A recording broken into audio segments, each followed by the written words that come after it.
Бул ирет Түркияга барганда мага эмне жакты? Бул ирет Түркияга баргандагы мен бир башкача энергия алган, эмоцияга ээ болгон, ошондой эле мага дем күч берген Докума паркы болду. Бул паркта Түркиянын тарыхы, маданияты, каада салты, ошондой эле үрп адаты дагы камтылыптыр деп айтсам болот.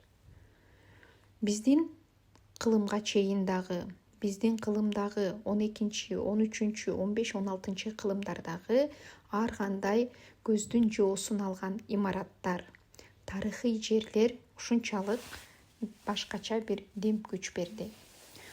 Саат мунарасы, ошондой эле баардык имараттары, мечиттердин түрлөрү көздүн жоосун албай койбойт.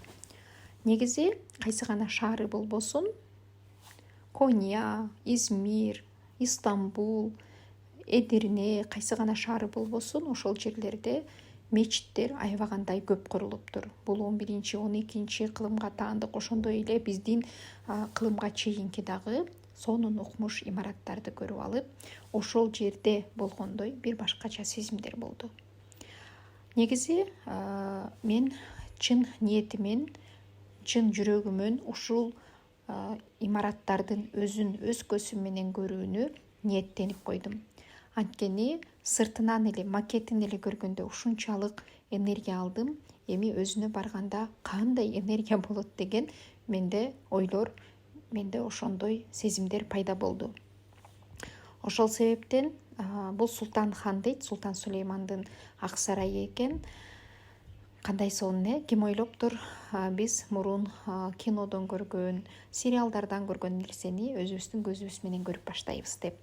Ошол себептен баардык нерсе реалдуу болбогон эч нерсе жок. Баардыгы бир гана өзүбүздүн колубузда. Ушул паркта жүргөндө негедир сөз менен жеткирип бере алгыс, чындыгында бир башкача эмоциялар болду. Баарыңыздарга ошол эмоцияны каалайм. Мына жада калса, биздин кылымга чейинки 19-жылдар эле буларда ушунчалык бир башкача цивилизация, маданият, өзлөрүнүн бир жашоо стили, образы болгон.